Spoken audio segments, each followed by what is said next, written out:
এমন একটি হোটেল যেখানে নেই কোনো মালিক, নেই কোনো ওয়েটার বা রাঁধুনি, এমনকি খাবার শেষে টাকা নেওয়ার জন্য কেউ বসে নেই। তবু প্রতিদিন সেখানে ভিড় জমে, মানুষ খায় আর নিজের ইচ্ছা মতন দাম দিয়ে চলে যায়। খাবার শেষে ভাঙা একটি প্লাস্টিকের পাত্রে টাকা রেখে যান। খাবার খেয়ে সঠিক মূল্য আদৌ দিচ্ছে কিনা দেখার মতন কেউ নেই। এর জন্য এক আস্থার প্রতীক হয়ে দাঁড়িয়েছে মিজানের খাবার হোটেল। রাজধানীর আগারগাঁও ভাঙা টিন আর পলিথিনে ঘেরা ছাউনির নিচে পড়ায় ৩০০ লোকের খাবার প্রতিদিন বানিয়ে থাকেন চাঁদপুরের মিজান। যার যারটা নিজের মতো নিয়ে খাইয়ে দেয় সুন্দর মতো। ওই জায়গায় বাক্স আছে, বাক্সের মধ্যে টাকা দিয়ে যার যার মতো জায়গা। এটা তো আমাদের গরিব মানুষের জন্য সুবিধা। হোটেলে আপনার 20 টাকার ভাত দেয় 2 থেকে 3 কল, বুঝছেন? আর এই জায়গায় আপনি প্লেট ভর্তি করে নিয়ে খাইতে পারবেন, সমস্যা নেই। আপনার যতটুকু লাগে, আপনি 1 কেজি চাইলে ভাত খাইলে আপনাকে 1 কেজি চাইলে ভাত দিব, না করবো না। ওই জায়গায় মাংস আছে, গরুর মাংস আছে, যা যাবতীয় লাগে সব কিছু আছে।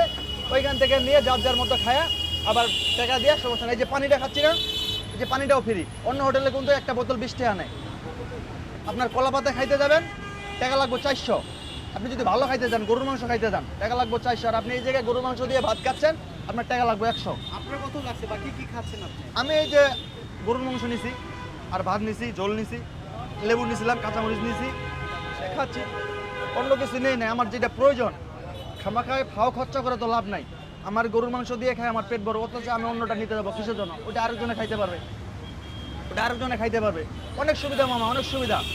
এই যে বড় বড় বিল্ডিংগুলো হচ্ছে, এগুলোর থেকেও লোক আসে খায়। সিএনজি ড্রাইভার খায়, প্রাইভেট ড্রাইভার খায়, রিক্সা ড্রাইভার খায়। মোটামুটি এই জায়গায় ভাই অনেক সুন্দর, মানে পরিবেশও সুন্দর, অনেক কিছু সুন্দর। এই জায়গার হিসাবটাই আলাদা। আপনি আশেপাশের মধ্যে দেখবেন এরকম কোনো জায়গায় নাই, কোনো জায়গায় নেই। আছে হোটেল কিন্তু করা মাপ মতো দেয়। 1 পিস গরুর মাংস দিব, এই যে গরুর মাংসের পিসটা দিছে, বুঝছেন? এটি হোটেলে খাইতে গেলে আপনার 1.5 থেকে 170 টাকা নেব। এটা ভাঙ্গায় 4 পিস করবো। 1 পিস কিন্তু বড় আছে, এটা ভাঙ্গায় 4 পিস করবো। 4 পিস নেবো 170 টাকা, বুঝছেন? আর আমরা এই জায়গা ভাত সহকারে, ডাল সহকারে খাচ্ছি আমরা 100 টাকা। আমার 100 টাকা না থাকলে 80 টাকা দিলে, আমি যদি 80 টাকাও দিই তাও বেটা না করবো না। আমি যদি ওখানে নাও দিই বেটা কিন্তু দেখবো না। কিন্তু আমি হচ্ছে খাবার, এটা খাবারের টাকা, এটি যে খাইবো এলো মানুষ না, বুঝছেন? বেটাই আবার ভালো আছে, আপনার কাছে টাকা নাই, এই বেটারা যাই কইবেন, এই বেটা ফ্রি খাওয়াইবো, সমস্যা নাই। আমি খাইছি এর আগেও ভাই, এর আগেও ফ্রি খাইছি একবার। বাইরে কইছি ভাই আমার 30টা টাকা আছে, আমার খাওয়াইবেন, কয় খান ভাই, সমস্যা নাই, 30 টাকা দিয়ে গেছি।